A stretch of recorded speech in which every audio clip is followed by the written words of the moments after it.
ಕಾವೇರಿಪುರ ಹಸಿರು ಮತ್ತು ಶಾಂತಿಯಿಂದ ತುಂಬಿದ ಒಂದು ಸಣ್ಣ ಗ್ರಾಮ.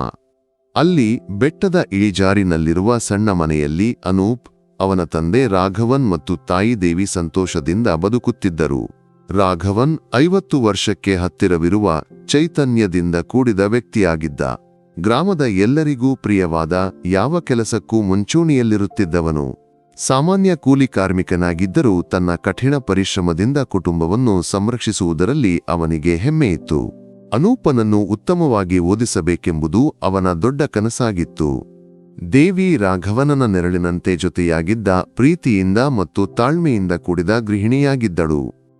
ಅನೂಪ್ ಅವರ ಏಕೈಕ ಮಗ, 22 ವರ್ಷದವನು. ತಂದೆಯ ಚೈತನ್ಯ ಮತ್ತು ತಾಯಿಯ ಪ್ರೀತಿ ಎರಡೂ ಅವನಲ್ಲಿ ಇದ್ದವು. ಪದವಿ ಶಿಕ್ಷಣವನ್ನು ಮುಗಿಸಿ ಉದ್ಯೋಗದ ಹಿಂದೆ ಓಡುತ್ತಿದ್ದ. ತಂದೆಯ ಕಷ್ಟಗಳನ್ನು ಕಂಡು ಬೆಳೆದಿದ್ದರಿಂದ ಶೀಘ್ರವಾಗಿ ಉದ್ಯೋಗ ಪಡೆದು ಕುಟುಂಬದ ಜವಾಬ್ದಾರಿಯನ್ನು ತೆಗೆದುಕೊಳ್ಳಬೇಕೆಂಬುದು ಅವನ ದೊಡ್ಡ ಆಸೆಯಾಗಿತ್ತು. ತಂದೆ ಮಗನ ನಡುವೆ ವಿಶೇಷ ಬಾಂಧವ್ಯವಿತ್ತು. ಸಂಜೆಯಾದಾಗ ರಾಘವನ್ ಕೆಲಸ ಮುಗಿಸಿ ಮನೆಗೆ ಬಂದಾಗ ಅನೂಪ್ ಓಡಿ ಹೋಗಿ ಅವನ ಕೈಯಿಂದ ಆಹಾರದ ಪೊಟ್ಣವನ್ನು ತೆಗೆದುಕೊಳ್ಳುತ್ತಿದ್ದ.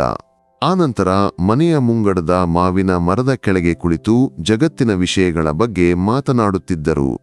ರಾಘವನ್ ತನ್ನ ಯೌವನದ ಕಥೆಗಳನ್ನು ಹೇಳಿದಾಗ ಅನೂಪ್ ಆಶ್ಚರ್ಯದಿಂದ ಕೇಳುತ್ತಿದ್ದ.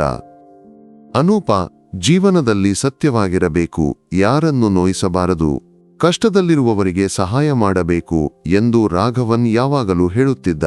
ಆ ಮಾತುಗಳು ಅನೂಪನ ಮನಸ್ಸಿನಲ್ಲಿ ಆಳವಾಗಿ ಬೇರೂರಿದ್ದವು. ಹೀಗೆ ಸಾಮಾನ್ಯ ದಿನವೊಂದರಲ್ಲಿ ಆ ಕುಟುಂಬದ ಜೀವನವನ್ನು ಒಂದು ಕ್ಷಣದಲ್ಲಿ ತಲೆಕೆಳಗಾಗಿಸಿತು. ಆ ದಿನ ರಾಘವನ್ ಎಂದಿನಂತೆ ಬೇಗ ಕೆಲಸ ಮುಗಿಸಿ ಮನೆಗೆ ಬಂದ. ಸ್ವಲ್ಪ ಜ್ವರವಿತ್ತಾದರೂ ಅವನು ಅದನ್ನು ಗಂಭೀರವಾಗಿ ಪರಿಗಣಿಸಲಿಲ್ಲ. ರಾತ್ರಿ ಊಟ ಮಾಡಿದ ನಂತರ ಸ್ನಾನಕ್ಕಾಗಿ ಬಾತ್ರೂಂಗೆ ಹೋದ. ಬಾತ್ರೂಂನ ಬಾಗಿಲನ್ನು ತೆರೆದಾಗ ಒಳಗಿಂದ ದೊಡ್ಡ ಶಬ್ದ ಕೇಳಿತು. ಅಯ್ಯೋ ಎಂದು ಕೂಗಿ ನಂತರ ರಾಘವನ್ ನೆಲಕ್ಕೆ ಬೀಳುವ ದೊಡ್ಡ ಶಬ್ದವೂ ಕೇಳಿತು. ಅನೂಪ್ ಮತ್ತು ದೇವಿ ನೆಟ್ಟಿಬಿಟ್ಟರು. ದೇವಿ, ಅಯ್ಯೋ ರಾಘವ ಎಂದು ಕೂಗುತ್ತಾ ಬಾತ್ರೂಂಗೆ ಓಡಿದಳು. ಅನೂಪ್ ಒಂದು ಕ್ಷಣ ಸ್ತಂಭೀಕರಿಸಿದನಾದರೂ ತಕ್ಷಣ ಎಚ್ಚರಗೊಂಡು ತಾಯಿಯ ಹಿಂದೆ ಓಡಿದ. ಒಳಗೆ ರಾಘವನ್ ನೆಲದ ಮೇಲೆ ಬಿದ್ದು ತಲೆಗೆ ಗಾಯವಾಗಿ ರಕ್ತ ಸೋರುತ್ತಿರುವುದನ್ನು ಅವರು ಕಂಡರು. ಕಾಲುಗಳು ಒಂದು ಬದಿಗೆ ವಿರೂಪಗೊಂಡಿತ್ತು. ದೇವಿ ಕೂಗುತ್ತಾ ಅವನ ಬಳಿಗೆ ಓಡಿದಳು. ಅನೂಪ, ಬೇಗ ಬೇಗ ಆಸ್ಪತ್ರೆಗೆ ಕೊಂಡೊಯ್ಯಿ, ದೇವಿ ಅಳುತ್ತಾ ಹೇಳಿದಳು. ಅನೂಪ್ ತಂದೆಯನ್ನು ಎತ್ತಲು ಯತ್ನಿಸಿದ. ರಾಘವನ್ ನೋವಿನಿಂದ ತಡವಾಡುತ್ತಿದ್ದ. ಮಗನೇ, ನನ್ನ ಕಾಲು, ಅವನು ತಡವರಿಯ ಧ್ವನಿಯಲ್ಲಿ ಹೇಳಿದ. ಅನೂಪ್ ತಂದೆಯನ್ನು ಎತ್ತಿಕೊಂಡು ಹೊರಗೆ ಬಂದ. ದೇವಿ ತಕ್ಷಣ ಸುತ್ತಮುತ್ತಲಿನವರನ್ನು ಕರೆದಳು. ಗ್ರಾಮದ ಆಟೋರಿಕ್ಷಾ ಚಾಲಕ ಸುರೇಶ್ ಓಡಿಬಂದ. ರಾಘವನನನ್ನು ಆಟೋರಿಕ್ಷಾದಲ್ಲಿ ಕೂರಿಸಿ ಹತ್ತಿರದ ಸಣ್ಣ ಆಸ್ಪತ್ರೆಗೆ ಓಡಿದರು. ಆಸ್ಪತ್ರೆಗೆ ತಲುಪಿದಾಗ ವೈದ್ಯರು ಪ್ರಾಥಮಿಕ ಪರೀಕ್ಷೆ ಮಾಡಿದರು. ಬಲಗಾಲಿನ ಮೂಳೆಗೆ ಮುರಿತವಿದೆ, ತಲೆಗೂ ಗಾಯವಾಗಿದೆ. ಇವನಿಗೆ ಮಧುಮೇಹವಿದೆಯೇ? ವೈದ್ಯರು ಕೇಳಿದರು. ಹೌದು ಡಾಕ್ಟರ್, ವರ್ಷಗಳಿಂದ ಮಧುಮೇಹವಿದೆ, ದೇವಿ ಹೇಳಿದಳು. ಮಧುಮೇಹವಿರುವುದರಿಂದ ಗಾಯ ಗುಣವಾಗಲು ಸಮಯ ತೆಗೆದುಕೊಳ್ಳುತ್ತದೆ. ಕಾಲಿಗೆ ಪ್ಲಾಸ್ಟರ್ ಹಾಕಬೇಕು, ತಲೆಯ ಗಾಯವನ್ನು ಹೊಲಿಯಬೇಕು, 1 ವಾರ ಗಮನಿಸಬೇಕು, ವೈದ್ಯರು ಸೂಚಿಸಿದರು. ಅನೂಪ್ ಮತ್ತು ದೇವಿಯ ಮನಸ್ಸಿನಲ್ಲಿ ಭಯವೊಂದು ಹರಡಿತು. ರಾಘವನ್ ಇದುವರೆಗೆ ಮಧುಮೇಹವನ್ನು ಗಂಭೀರವಾಗಿ ಪರಿಗಣಿಸಿರಲಿಲ್ಲ. ಔಷಧಿಗಳನ್ನು ತೆಗೆದುಕೊಳ್ಳುತ್ತಿದ್ದರೂ ಆಹಾರದಲ್ಲಿ ನಿಯಂತ್ರಣವಿರಲಿಲ್ಲ. ಪರವಾಗಿಲ್ಲ, ಇದೆಲ್ಲ ಸಾಮಾನ್ಯ ಎಂದು ನಗುತ್ತಿದ್ದ. ಆದರೆ ಈ ಬೀಳುವಿಕೆಯೊಂದಿಗೆ ಮಧುಮೇಹವು ಅವರ ಜೀವನದಲ್ಲಿ ಒಂದು ಖಳನಾಯಕನಾಗಿ ಬದಲಾಗಲಿತ್ತು ಎಂದು ಅವರಿಗೆ ತಿಳಿದಿರಲಿಲ್ಲ. ರಾಘವನನ ಕಾಲಿಗೆ ಪ್ಲಾಸ್ಟರ್ ಹಾಕಿ ತಲೆಯ ಗಾಯವನ್ನು ಹೊಲಿಯಲಾಯಿತು. ಅವನನ್ನು ಕೊಠಡಿಗೆ ಸ್ಥಳಾಂತರಿಸಲಾಯಿತು. ನೋವು ನಿವಾರಕಗಳ ಮಾಯಕದಲ್ಲಿ ರಾಘವನ್ ಮಲಗಿದ. ಅನೂಪ್ ಮತ್ತು ದೇವಿ ಒಬ್ಬರನ್ನೊಬ್ಬರು ನೋಡಿಕೊಂಡರು. ಅವರ ಕಣ್ಣುಗಳಲ್ಲಿ ಒಂದು ರೀತಿಯ ಅಸಹಾಯಕತೆ ತುಂಬಿತ್ತು. ಈ ಬೀಳುವಿಕೆಯು ಅವರ ಜೀವನದಲ್ಲಿ ಒಂದು ಹೊಸ ಅಧ್ಯಾಯದ ಆರಂಭವಾಗಿತ್ತು ಎಂದು ಅವರಿಗೆ ತಿಳಿದಿರಲಿಲ್ಲ. ಒಂದು ಕಷ್ಟಗಳ ಮತ್ತು ನೋವಿನ ದೀರ್ಘ ಅಧ್ಯಾಯ. ಮೊದಲ ವಾರ ಆಸ್ಪತ್ರೆಯಲ್ಲಿ ರಾಘವನ್ ನೋವಿನಲ್ಲಿ ಮತ್ತು ಮಾಯಕದಲ್ಲಿದ್ದ. ಅನೂಪ್ ಮತ್ತು ದೇವಿ ಪರ್ಯಾಯವಾಗಿ ಅವನ ಜೊತೆಯಲ್ಲಿದ್ದರು. ರಾಘವನನ ಮಧುಮೇಹವು ನಿಯಂತ್ರಣದಲ್ಲಿರದ ಕಾರಣ ಕಾಲಿನ ಗಾಯ ಗುಣವಾಗಲು ಹೆಚ್ಚು ಸಮಯ ತೆಗೆದುಕೊಂಡಿತು. ವೈದ್ಯರು ಹಲವಾರು ಬಾರಿ ಎಚ್ಚರಿಕೆ ನೀಡಿದರು. ಮಧುಮೇಹವನ್ನು ನಿಯಂತ್ರಿಸದಿದ್ದರೆ ಗಾಯವು ಕೊಳೆತು ದೊಡ್ಡ ಸಮಸ್ಯೆಯಾಗಬಹುದು. 1 ವಾರದ ನಂತರ ರಾಘವನನ್ನು ಮನೆಗೆ ಕರೆತಂದರು. ಅವನು ಹಾಸಿಗೆಯಲ್ಲೇ ಇರಬೇಕಾಯಿತು. ಅನೂಪ್ ಮತ್ತು ದೇವಿಯ ಜೀವನವು ರಾಘವನನ್ನೇ ಕೇಂದ್ರೀಕರಿಸಿತು. ಅನೂಪ್ ತನ್ನ ಉದ್ಯೋಗ ಅನ್ವೇಷಣೆಯನ್ನು ತಾತ್ಕಾಲಿಕವಾಗಿ ನಿಲ್ಲಿಸಿದ. ತಂದೆಯ ಸೇವೆಯೇ ಅವನ ಗಮನದ ಕೇಂದ್ರವಾಯಿತು. ದಿನಗಳು ವಾರಗಳಾಗಿ, ವಾರಗಳು ತಿಂಗಳುಗಳಾದವು. ರಾಘವನನ ಕಾಲಿನ ಗಾಯ ಗುಣವಾಗಲಿಲ್ಲ. ಪ್ಲಾಸ್ಟರ್ ತೆಗೆದಾಗ ಕೊಳೆತ ಒಂದು ದೊಡ್ಡ ಗಾಯವನ್ನು ಕಂಡರು. ಅದರಿಂದ ದುರ್ವಾಸನೆ ಬರಲಾರಂಭಿಸಿತು. ವೈದ್ಯರು ವಿವಿಧ ಔಷಧಿಗಳನ್ನು ಬದಲಾಯಿಸಿ ಪರೀಕ್ಷಿಸಿದರು. ಗಾಯವನ್ನು ಡ್ರೆಸ್ ಮಾಡಲು ಪ್ರತಿದಿನ ಒಬ್ಬ ನರ್ಸ್ ಮನೆಗೆ ಬಂದು ಹೋಗುತ್ತಿದ್ದ. ಇದು ಕೊಳೆಯಲಾರಂಭಿಸಿದೆ. ಶೀಘ್ರವಾಗಿ ಶಸ್ತ್ರಚಿಕಿತ್ಸಕರನ್ನು ಭೇಟಿಯಾಗಬೇಕು ಎಂದು ಹೋಮ್ ನರ್ಸ್ ಸುಮಾ ಒಂದು ದಿನ ಹೇಳಿದಳು. ಸುಮಾ 40ರ ದಶಕದಲ್ಲಿರುವ ಮಹಿಳೆಯಾಗಿದ್ದಳು. ತಾಳ್ಮೆಯಿಂದ ಮತ್ತು ಪ್ರೀತಿಯಿಂದ ರಾಘವನನನ್ನು ಶುಶ್ರೂಷಿಸಿದಳು. ಈ ಕುಟುಂಬದ ಕಷ್ಟವನ್ನು ಆಕೆಗೆ ನೇರವಾಗಿ ಕಾಣಲು ಸಾಧ್ಯವಾಯಿತು. ಅನೂಪ್ ಮತ್ತು ದೇವಿ ರಾಘವನನನ್ನು ಹತ್ತಿರದ ದೊಡ್ಡ ಆಸ್ಪತ್ರೆಗೆ ಕರೆದೊಯ್ದರು. ಅಲ್ಲಿ ಪ್ರಸಿದ್ಧ ಶಸ್ತ್ರಚಿಕಿತ್ಸಕನೊಬ್ಬ ರಾಘವನನನ್ನು ಪರೀಕ್ಷಿಸಿದ. ಅವನ ಮುಖದಲ್ಲಿ ಆತಂಕ ಕಾಣಿಸಿತು. ಗಾಯವು ತುಂಬಾ ಆಳವಾಗಿ ಕೊಳೆತಿದೆ. ಮೂಳೆಗೂ ತಾಕಿದೆ. ಮಧುಮೇಹವನ್ನು ನಿಯಂತ್ರಿಸದ ಕಾರಣ ಸೋಂಕು ತೀವ್ರವಾಗಿ ಹರಡಿದೆ. ಈ ಸ್ಥಿತಿಯಲ್ಲಿ ಕಾಲನ್ನು ಕತ್ತರಿಸದೆ ಬೇರೆ ಮಾರ್ಗವಿಲ್ಲ, ವೈದ್ಯರು ಗಂಭೀರವಾಗಿ ಹೇಳಿದರು. ಆ ಮಾತುಗಳು ಅನೂಪ್ ಮತ್ತು ದೇವಿಯ ತಲೆಯ ಮೇಲೆ ಸಿಡಿಲಿನಂತೆ ಬಡಿದವು. ಕಾಲನ್ನು ಕತ್ತರಿಸುವುದು ಅವರಿಗೆ ನಂಬಲಾಗಲಿಲ್ಲ. ರಾಘವನ್ ನೆಟ್ಟಿಕೊಂಡು ವೈದ್ಯರನ್ನು ನೋಡಿದ.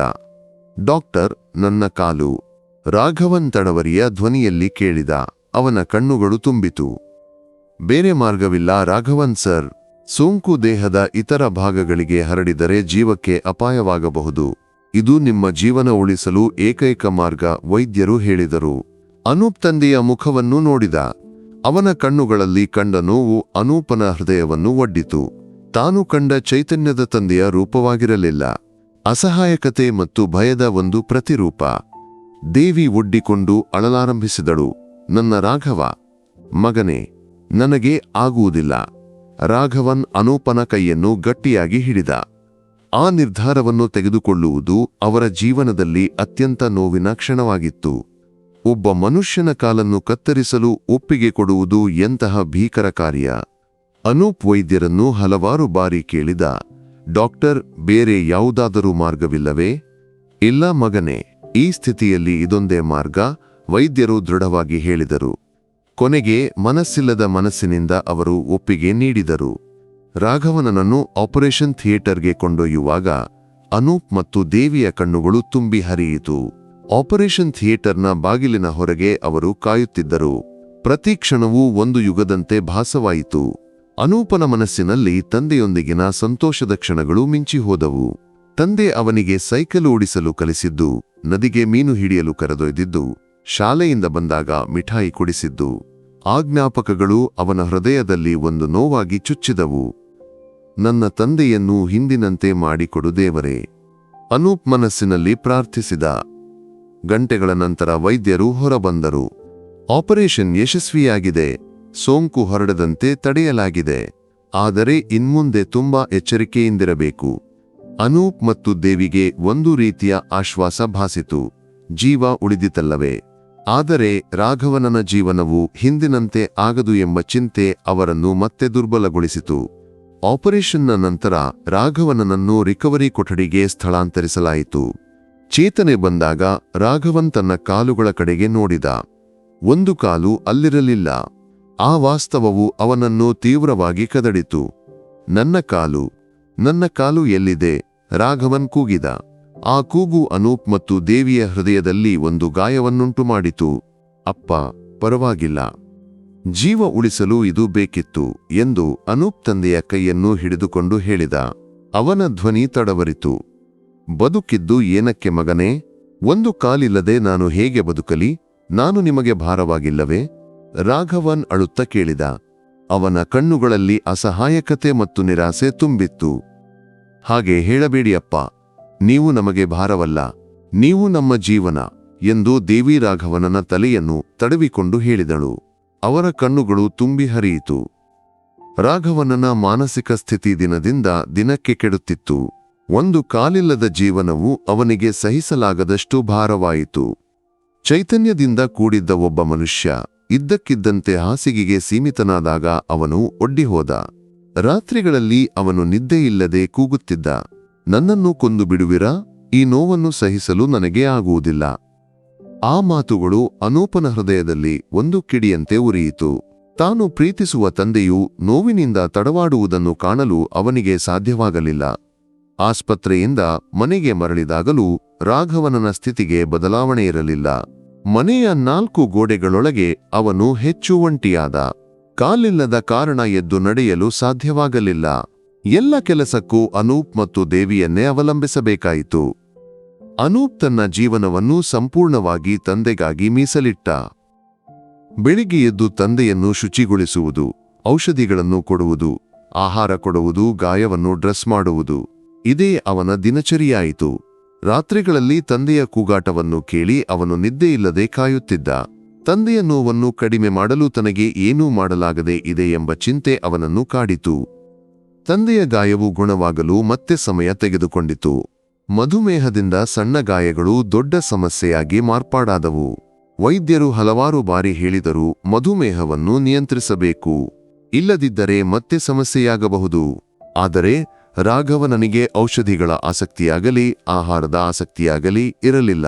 ನನಗೆ ಈಗ ಇದೆಲ್ಲ ಏನಕ್ಕೆ ಎಂದು ಕೇಳಿದ. ಅನೂಪನ ಸ್ನೇಹಿತರು ಅವನನ್ನು ಭೇಟಿಯಾಗಲು ಬರುವುದು ಕಡಿಮೆಯಾಯಿತು. ಅವನ ಜಗತ್ತು ತಂದೆಯ ಕೊಠಡಿಗೆ ಸೀಮಿತವಾಯಿತು. ಉದ್ಯೋಗ ಅನ್ವೇಷಣೆಯ ಕನಸುಗಳು ತಾತ್ಕಾಲಿಕವಾಗಿ ನಿಂತಿತು. ಕುಟುಂಬದ ಆರ್ಥಿಕ ಸ್ಥಿತಿಯು ಕೆಟ್ಟಿತು. ರಾಘವನನ ಚಿಕಿತ್ಸೆಗೆ ಇದ್ದ ಉಳಿತಾಯವೆಲ್ಲ ಖಾಲಿಯಾಯಿತು. ದೇವಿ ತನ್ನ ಚಿನ್ನವನ್ನು ಮಾರಾಟ ಮಾಡಿ ಚಿಕಿತ್ಸೆಯ ಖರ್ಚುಗಳನ್ನು ಕಂಡುಕೊಂಡಳು. ಒಂದು ರಾತ್ರಿ ರಾಘವನ್ ನೋವಿನಿಂದ ತಡವಾಡುತ್ತಿದ್ದ. ಮಗನೇ, ನನಗೆ ಈಗ ಆಗುವುದಿಲ್ಲ. ನನ್ನನ್ನು ಒಮ್ಮೆ ಸಮಾಧಾನವಾಗಿ ಮಲಗಲು ಬಿಡುವೆಯಾ? ರಾಘವನ್ ಕೇಳಿದ. ಅನೂಪ್ ತಂದೆಯ ಬಳಿಯಲ್ಲಿ ಕುಳಿತ. ಅವನ ಕಣ್ಣುಗಳು ತುಂಬಿತು. ಅಪ್ಪ, ನೀವು ಯಾಕೆ ಹೀಗೆ ಹೇಳುತ್ತೀರಿ? ಈ ನೋವು, ಇದನ್ನು ಸಹಿಸಲು ನನಗೆ ಆಗುವುದಿಲ್ಲ. ನೀನು ನನ್ನನ್ನು ಸಹಾಯ ಮಾಡಬಹುದೇ? ಈ ಕಷ್ಟದಿಂದ ನನ್ನನ್ನು ಬಿಡುಗಡೆ ಮಾಡಬಹುದೇ? ರಾಘವನ್ ಅನೂಪನ ಕೈಯನ್ನು ಗಟ್ಟಿಯಾಗಿ ಹಿಡಿದ. ಆ ಮಾತುಗಳು ಅನೂಪನ ಮನಸ್ಸಿನಲ್ಲಿ ಒಂದು ಬೀಜವನ್ನು ಬಿತ್ತಿತು. ತಂದೆಯ ನೋವನ್ನು ಕೊನೆಗೊಳಿಸಲು ತನಗೆ ಏನು ಮಾಡಬಹುದು? ಆ ಪ್ರಶ್ನೆ ಅವನ ಮನಸ್ಸಿನಲ್ಲಿ ಒಂದು ಬಿರುಗಾಳಿಯಾಯಿತು. ರಾಘವನನ ಜೀವನವು ಹಾಸಿಗೆಗೆ ಸೀಮಿತವಾದಾಗ ಅನೂಪ್ ಮತ್ತು ದೇವಿಯ ಜೀವನವು ಸಂಪೂರ್ಣವಾಗಿ ಬದಲಾಯಿತು. ಅವರ ದಿನಚರಿಯು ರಾಘವನನನ್ನೇ ಕೇಂದ್ರೀಕರಿಸಿತು. ಅನೂಪ್ ತನ್ನ ಉದ್ಯೋಗ ಅನ್ವೇಷಣೆಯನ್ನು ತ್ಯಜಿಸಿದ. ತಂದೆಯ ಸೇವೆಗಾಗಿ ಸಂಪೂರ್ಣವಾಗಿ ಮೀಸಲಾದ. ಬೆಳಿಗ್ಗೆ 6 ಗಂಟೆಗೆ ಅನೂಪ್ ಎದ್ದು ತಂದೆಯ ಕೊಠಡಿಗೆ ಹೋಗುತ್ತಿದ್ದ. ರಾಘವನ್ ಬಹುತೇಕ ಸಮಯ ನಿದ್ದೆಯಿಲ್ಲದೆ ನೋವಿನಿಂದ ತಡವಾಡುತ್ತಿದ್ದ. ಅನೂಪ್ ಅವನನ್ನು ಶುಚಿಗೊಳಿಸುತ್ತಿದ್ದ, ಡಯಾಪರ್ ಬದಲಾಯಿಸುತ್ತಿದ್ದ, ಗಾಯವನ್ನು ಪರೀಕ್ಷಿಸುತ್ತಿದ್ದ. ಆನಂತರ ಹೋಮ್ ನರ್ಸ್ ಸುಮಾ ಬರುತ್ತಿದ್ದಳು. ಸುಮಾ ರಾಘವನನ ಗಾಯವನ್ನು ಶುಚಿಗೊಳಿಸಿ ಹೊಸ ಡ್ರೆಸ್ಸಿಂಗ್ ಹಾಕುತ್ತಿದ್ದಳು. ಈ ಸಮಯದಲ್ಲಿ ರಾಘವನ್ ನೋವಿನಿಂದ ಕೂಗುತ್ತಿದ್ದ. ಆ ಕೂಗಾಟವು ಅನೂಪ್ ಮತ್ತು ದೇವಿಯ ಹೃದಯವನ್ನು ಒಡ್ಡಿತು. ಅನೂಪ ಔಷಧಿಗಳನ್ನು ಕಾಲಕ್ಕೆ ಸರಿಯಾಗಿ ಕೊಡಬೇಕು, ಮಧುಮೇಹವನ್ನು ನಿಯಂತ್ರಿಸಲು ಗಮನ ಕೊಡಬೇಕು ಎಂದು ಸುಮಾ ಯಾವಾಗಲೂ ಜ್ಞಾಪಿಸುತ್ತಿದ್ದಳು. ರಾಘವನನಿಗೆ ಆಹಾರ ಕೊಡುವುದು ಕೂಡ ಒಂದು ದೊಡ್ಡ ಸವಾಲಾಗಿತ್ತು. ಅವನಿಗೆ ಹಸಿವು ಕಡಿಮೆಯಾಗಿತ್ತು. ಅನೂಪ್ ಪ್ರತಿ ತುತ್ತನ್ನು ಪ್ರೀತಿಯಿಂದ ಬಾಯಿಗೆ ಇಡುತ್ತಿದ್ದ. ಅಪ್ಪ, ಇದನ್ನು ತಿಂದರೆ ಬೇಗ ಗುಣವಾಗುತ್ತದೆ ಎಂದು ಹೇಳುತ್ತಿದ್ದ. ಆದರೆ ರಾಘವನನ ಕಣ್ಣುಗಳಲ್ಲಿ ಕೇವಲ ಅಸಹಾಯಕತೆ. ನನಗೆ ಈಗ ಏನಕ್ಕೆ ಈ ಆಹಾರ, ಮಗನೇ ಎಂದೂ ಕೇಳುತ್ತಿದ್ದ. ರಾತ್ರಿಗಳಲ್ಲಿ ಅನೂಪನಿಗೆ ನಿದ್ದೆಯಾಗುತ್ತಿರಲಿಲ್ಲ. ತಂದೆಯ ಕೊಠಡಿಯಿಂದ ಬರುವ ನೆರಕ್ಕುವಿಕೆ ಮತ್ತು ಕೂಗಾಟಗಳು ಅವನನ್ನು ಕಾಡುತ್ತಿದ್ದವು. ತಂದೆಯ ನೋವನ್ನು ಕಡಿಮೆ ಮಾಡಲು ತನಗೆ ಏನೂ ಮಾಡಲಾಗದೇ ಇದೆ ಎಂಬ ಚಿಂತೆ ಅವನನ್ನು ಕಾಡಿತು. ಕೆಲವೊಮ್ಮೆ ಅವನು ತಂದೆಯ ಬಳಿಯಲ್ಲಿ ಕುಳಿತು ಅವನ ಕೈಯನ್ನು ಹಿಡಿದಿರುತ್ತಿದ್ದ. ರಾಘವನ್ ಮಾಯಕದಲ್ಲಿ ಮಲಗಿದಾಗ ಅನೂಪ್ ಅವನ ಗದ್ದವನ್ನು ತರವುತ್ತಿದ್ದ. ದೇವಿಯು ಕಷ್ಟದಲ್ಲಿದ್ದಳು. ಗಂಡನ ನೋವು ಮತ್ತು ಮಗನ ತ್ಯಾಗವು ಆಕೆಯನ್ನು ದುರ್ಬಲಗೊಳಿಸಿತು. ರಾಘವನನ ಶುಶ್ರೂಷೆಯ ನಡುವೆ ಆಕೆ ತನ್ನ ಆರೋಗ್ಯವನ್ನೇ ಮರೆತಳು. ರಾತ್ರಿಗಳಲ್ಲಿ ಮಗನನ್ನು ನೋಡಿ ಆಕೆ ಅಳುತ್ತಿದ್ದಳು. ಮಗನೇ, ನೀನು ಹೀಗೆ ನಿದ್ದೆಯಿಲ್ಲದೆ ಇದ್ದರೆ ಹೇಗೆ? ಪರವಾಗಿಲ್ಲ ಅಮ್ಮ, ಅಪ್ಪನಲ್ಲವೇ ಎಂದು ಅನೂಪ್ ಹೇಳುತ್ತಿದ್ದ. ಕುಟುಂಬದ ಆರ್ಥಿಕ ಸ್ಥಿತಿಯೂ ಕೆಟ್ಟಿತು. ರಾಘವನನ ಚಿಕಿತ್ಸೆಗೆ ಇದ್ದ ಉಳಿತಾಯವೆಲ್ಲ ಖಾಲಿಯಾಯಿತು. ದೇವಿ ತನ್ನ ಚಿನ್ನವನ್ನು ಮಾರಾಟ ಮಾಡಿ ಚಿಕಿತ್ಸೆಯ ಖರ್ಚುಗಳನ್ನು ಕಂಡುಕೊಂಡಳು. ಅನೂಪನ ಸ್ನೇಹಿತರು ಭೇಟಿಯಾಗಲು ಬರುವುದು ಕಡಿಮೆಯಾಯಿತು. ಅವನ ಜಗತ್ತು ತಂದೆಯ ಕೊಠಡಿಗೆ ಸೀಮಿತವಾಯಿತು.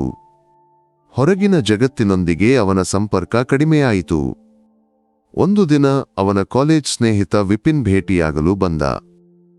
ಅನೂಪ, ನಿನಗೆ ಉದ್ಯೋಗ ಸಿಕ್ಕಿತು ಎಂದು ಕೇಳಿದೆ. ಅಭಿನಂದನೆಗಳು. ಅನೂಪ್ ನಕ್ಕ. ಇಲ್ಲ ವಿಪಿನ್, ನನಗೆ ಉದ್ಯೋಗ ಸಿಕ್ಕಿಲ್ಲ. ಅಪ್ಪನಿಗೆ ಆರೋಗ್ಯ ಸರಿಯಿಲ್ಲ. ನನಗೆ ಉದ್ಯೋಗಕ್ಕೆ ಹೋಗಲು ಸಾಧ್ಯವಿಲ್ಲ. ವಿಪಿನ್ ಅನೂಪನ ಸ್ಥಿತಿಯನ್ನು ಅರ್ಥಮಾಡಿಕೊಂಡ. ಪರವಾಗಿಲ್ಲ ಅನೂಪ, ಎಲ್ಲವೂ ಸರಿಯಾಗುತ್ತದೆ.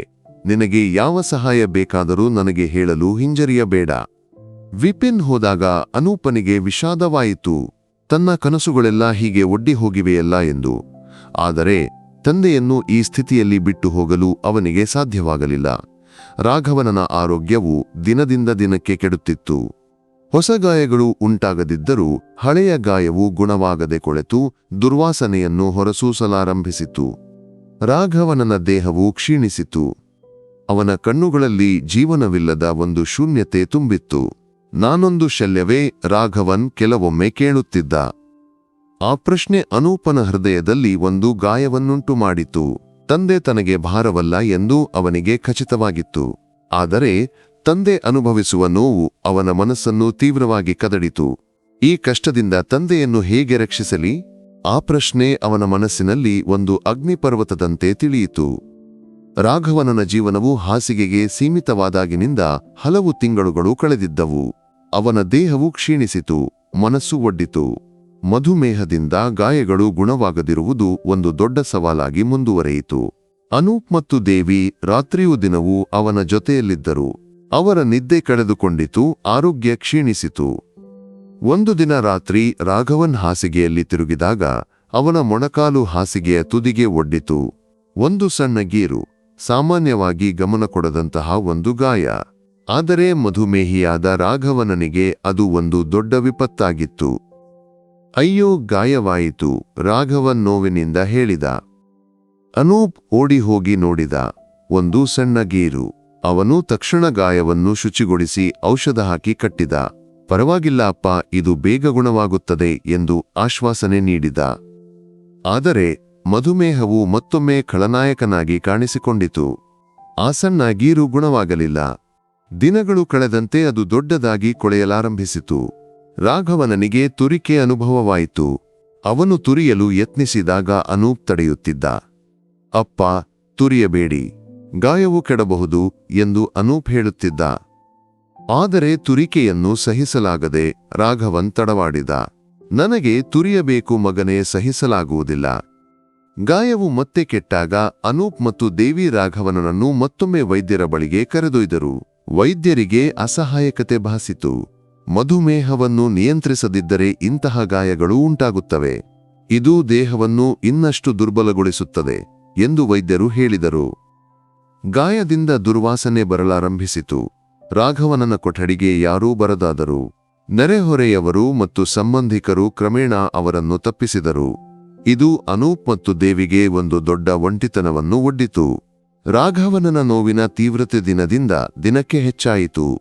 ರಾತ್ರಿಗಳಲ್ಲಿ ಅವನು ನಿದ್ದೆಯಿಲ್ಲದೆ ಕೂಗಿದ, ನನಗೆ ಈಗ ಆಗುವುದಿಲ್ಲ.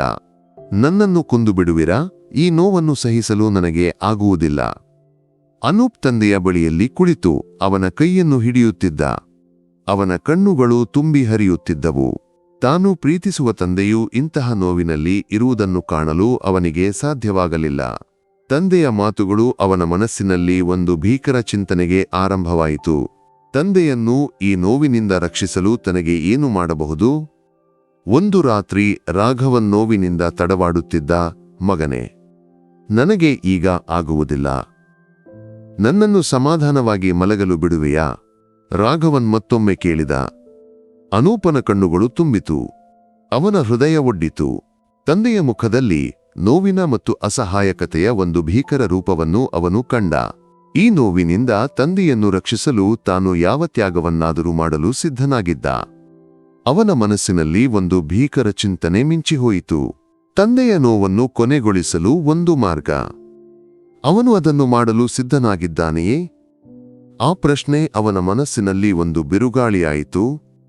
ಅವನು ಹಾಸಿಗೆಯಿಂದ ನಿಧಾನವಾಗಿ ಎದ್ದ. ಅವನ ಕಣ್ಣುಗಳು ಕೊಠಡಿಯ ಮೇಜಿನ ಮೇಲಿರುವ ಒಂದು ಟವೆಲ್ ಮೇಲೆ ತಡವರಿತು.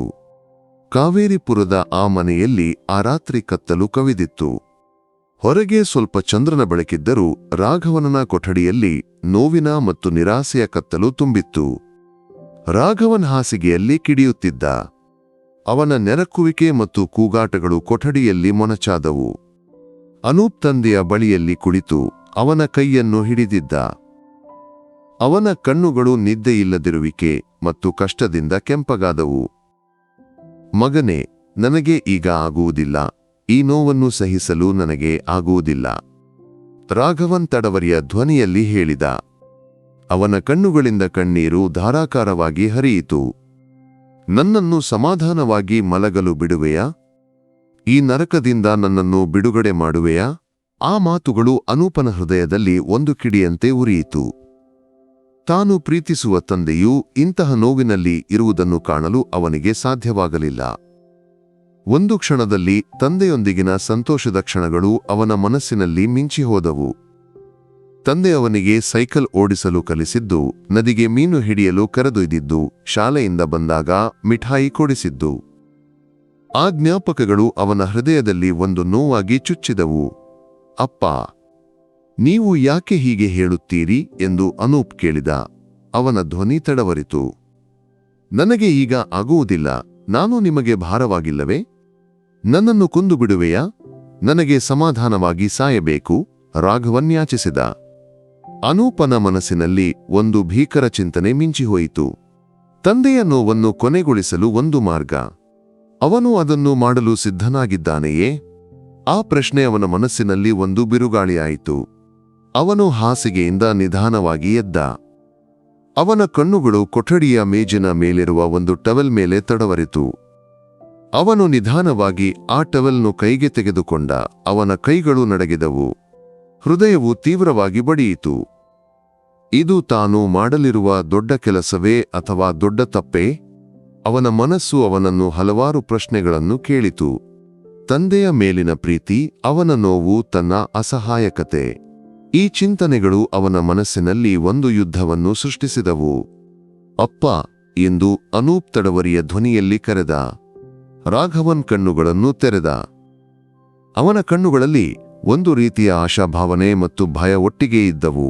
ಮಗನೇ, ನೀನು ನನ್ನನ್ನು ಸಹಾಯ ಮಾಡುವೆಯಾ? ಅನೂಪ್ ಒಂದು ಕ್ಷಣ ಕಣ್ಣು ಮುಚ್ಚಿದ. ಅವನ ಮನಸ್ಸಿನಲ್ಲಿ ತಂದೆಯ ಹಿಂದಿನ ರೂಪವು ತಿಳಿಯಿತು. ಚೈತನ್ಯದಿಂದ ಕೂಡಿದ ನಗುವ ಜೀವನವನ್ನು ಆಘೋಷಿಸುವ ರಾಘವನ್. ಆ ರೂಪವು ಅವನ ಮನಸ್ಸಿನಿಂದ ಮಾಯವಾಯಿತು. ಬದಲಿಗೆ ನೋವಿನಿಂದ ತಡವಾಡುವ ಅಸಹಾಯಕನಾದ ಒಬ್ಬ ಮನುಷ್ಯನ ರೂಪವು ತಿಳಿಯಿತು. ಅನೂಪ್ ಟವೆಲ್ನು ರಾಘವನನ ಮುಖದ ಮೇಲೆ ನಿಧಾನವಾಗಿ ಇಟ್ಟ. ಅವನ ಕೈಗಳು ನಡಗಿದವು. ರಾಘವನ್ ಒಂದು ಕ್ಷಣ ನೆಟ್ಟಿಕೊಂಡರೂ ನಂತರ ಕಣ್ಣುಗಳನ್ನು ಮುಚ್ಚಿದ. ಒಂದು ರೀತಿಯ ಸಮಾಧಾನವು ಅವನ ಮುಖದಲ್ಲಿ ತಿಳಿಯಿತು. ಅನೂಪ್ ಟವೆಲ್ನು ರಾಘವನನ ಮೂಗಿನ ಮೇಲೆ ಮತ್ತು ಬಾಯಿಯ ಮೇಲೆ ಒತ್ತಿ ಹಿಡಿದ. ರಾಘವನ್ ಒಂದು ಕ್ಷಣ ತಡವಾಡಿದ. ಅವನ ಕಣ್ಣುಗಳು ತುಂಬಿ ಹರಿಯಿತು. ಅಪ್ಪ, ನಾನು ನಿಮ್ಮನ್ನು ನೋಯಿಸಲಾರೆ ಎಂದು ಅವನು ಮನಸ್ಸಿನಲ್ಲಿ ಹೇಳಿದ. ಆದರೆ ತಂದೆಯ ನೋವನ್ನು ಕೊನೆಗೊಳಿಸಲು ಇದೊಂದೇ ಮಾರ್ಗವೆಂದು ಅವನಿಗೆ ಭಾಸಿತು. ಅವನ ಕೈಗಳು ಗಟ್ಟಿಯಾಗಿ ಹಿಡಿದವು. ರಾಘವನನ ದೇಹವು ನಿಧಾನವಾಗಿ ಶಾಂತವಾಯಿತು. ಅವನ ಉಸಿರಾಟವು ನಿಂತಿತು. ಅನೂಪ್ ಟವೆಲ್ನು ತೆಗೆದ. ರಾಘವನ್ ಶಾಂತವಾಗಿ ಮಲಗಿದ್ದ. ಅವನ ಮುಖದಲ್ಲಿ ನೋವಿನ ಒಂದು ಕಣವು ಈ ಸರುಳಿಲ್ಲ. ಒಂದು ರೀತಿಯ ಸಮಾಧಾನವು ತುಂಬಿತ್ತು. ಅನೂಪನ ಕಣ್ಣುಗಳಿಂದ ಕಣ್ಣೀರು ಧಾರಾಕಾರವಾಗಿ ಹರಿಯಿತು. ಅವನು ತಂದೆಯ ಗದ್ದವನ್ನು ನಿಧಾನವಾಗಿ ಮುದ್ದಿಟ್ಟ. ಅಪ್ಪ, ನಾನು ನಿಮ್ಮನ್ನು ನೋಯಿಸಲಿಲ್ಲ. ನಿಮ್ಮ ನೋವನ್ನು ಕೊನೆಗೊಳಿಸಲು ಇದು ಬೇಕಿತ್ತು ಎಂದು ಅನೂಪ್ ಮನಸ್ಸಿನಲ್ಲಿ ಹೇಳಿದ. ಒಂದು ಕ್ಷಣಕ್ಕೆ ಅವನಿಗೆ ಆಶ್ವಾಸವಾಯಿತು. ತಂದೆಯ ಕಷ್ಟವು ಕೊನೆಗೊಂಡಿತಲ್ಲವೇ? ಆದರೆ ಮಾಡಿದ ಕೆಲಸದ ಭೀಕರತೆಯು ಅವನನ್ನು ಕಾಡಲಾರಂಭಿಸಿತು. ತಾನು ಕೊಲೆಗಾರನಾಗಿ ಬಿಟ್ಟೆನಲ್ಲವೇ? ಆ ಚಿಂತೆ ಅವನ ಹೃದಯದಲ್ಲಿ ಒಂದು ಭಾರವಾಗಿ ಚುಚ್ಚಿತು. ಅವನು ನಿಧಾನವಾಗಿ ಕೊಠಡಿಯಿಂದ ಹೊರಬಂದ. ದೇವಿ ಮಲಗಿದ್ದಳು. ಅನೂಪ್ ನಿಧಾನವಾಗಿ ಅಡಿಗೆ ಮನೆಗೆ ಹೋದ. ಒಂದು ಗ್ಲಾಸ್ ನೀರನ್ನು ತೆಗೆದುಕೊಂಡು ಕುಡಿದ. ಅವನ ದೇಹವು ದುರ್ಬಲವಾಯಿತು. ಅವನು ಕುರ್ಚಿಯಲ್ಲಿ ಕುಳಿತು ತಲೆಯ ಮೇಲೆ ಕೈಯಿಟ್ಟು ಅಳಲಾರಂಭಿಸಿದ. ಅವನ ಮನಸ್ಸಿನಲ್ಲಿ ಒಂದು ಶೂನ್ಯತೆ ತುಂಬಿತ್ತು.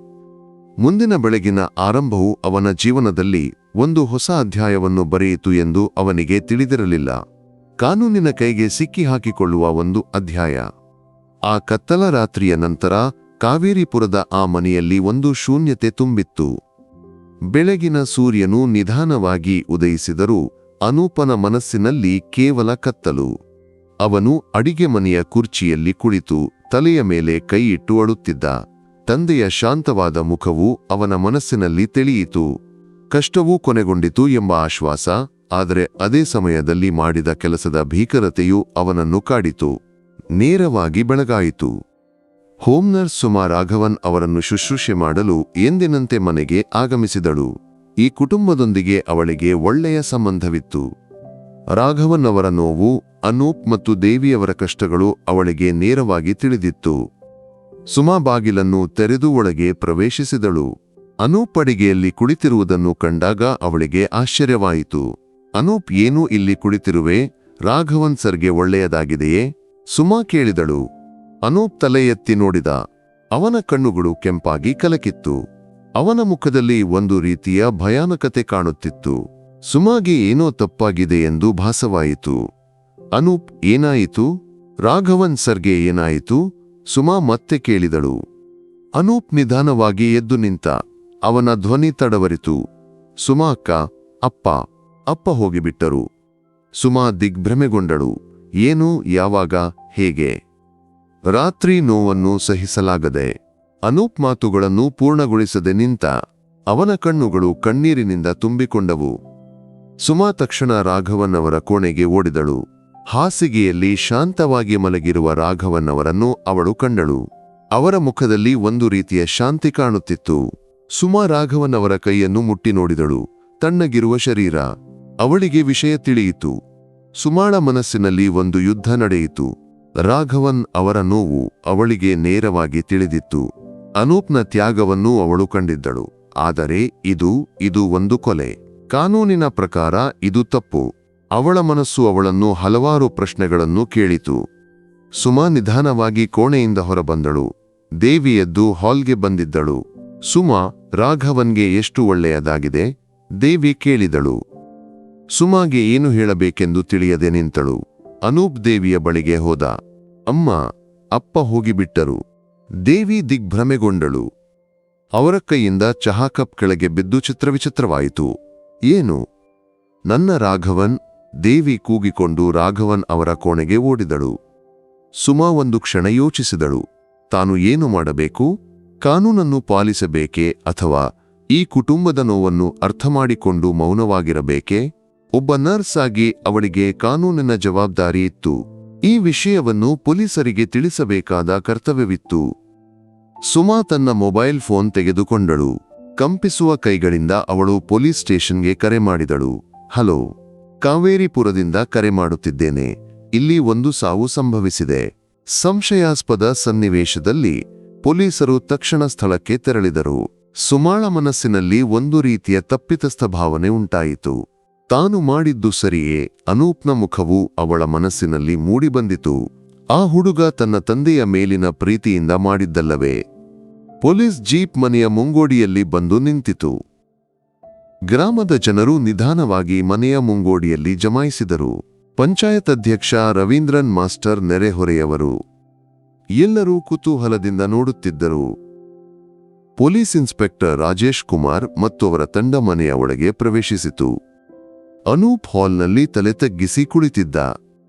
ದೇವಿ ರಾಘವನ್ ಅವರ ಮೃತದೇಹದ ಬಳಿಯಲ್ಲಿ ಕುಳಿತು ಅಳುತ್ತಿದ್ದಳು. ಇಲ್ಲಿ ಏನಾಯಿತು? ಇನ್ಸ್ಪೆಕ್ಟರ್ ರಾಜೇಶ್ ಕುಮಾರ್ ಗಂಭೀರವಾಗಿ ಕೇಳಿದರು. ಸುಮಾ ಮುಂದೆ ಬಂದಳು. ಸರ್ ರಾಘವನ್ ಸರ್, ರಾತ್ರಿ ಸಾಯಲಾಗಿದೆ ಅನೂಪ್. ಸುಮಾ ಮಾತುಗಳನ್ನು ಪೂರ್ಣಗೊಳಿಸದೆ ನಿಂತಳು. ರಾಜೇಶ್ ಕುಮಾರ್ ಅನೂಪ್ನತ್ತ ನೋಡಿದರು. ಅವನ ಕಣ್ಣುಗಳಲ್ಲಿ ಭಯ ಮತ್ತು ಅಸಹಾಯಕತೆ ಒಟ್ಟಿಗೆ ಇದ್ದವು. ನೀವು ಯಾರು?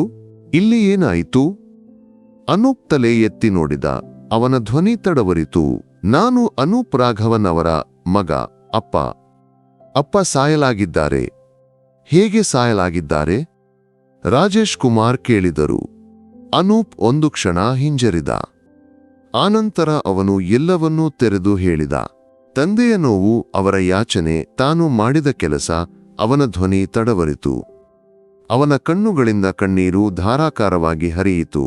ನಾನು ಅಪ್ಪನನ್ನು ಕೊಂದಿಲ್ಲ ಸರ್. ಅಪ್ಪನ ನೋವನ್ನು ಕೊನೆಗೊಳಿಸಲು ಬೇಕಾಗಿತ್ತು. ನನಗೆ ಅಪ್ಪನನ್ನು ನೋಯಿಸಲಾಗಲಿಲ್ಲ, ಅನೂಪ್ ಅಳುತ್ತಲೇ ಹೇಳಿದ. ರಾಜೇಶ್ ಕುಮಾರ್ ಎಲ್ಲವನ್ನೂ ಗಮನದಿಂದ ಕೇಳಿದರು. ಆನಂತರ ಅವರು ತಮ್ಮ ತಂಡಕ್ಕೆ ಹೇಳಿದರು, ಮೃತದೇಹವನ್ನು ಶವಪರೀಕ್ಷೆಗೆ ಕಳುಹಿಸಿ. ಅನೂಪ್ನನ್ನು ಬಂಧಿಸಿ. ಅನೂಪ್ ದಿಗ್ಭ್ರಮೆಗೊಂಡ. ಬಂಧನ?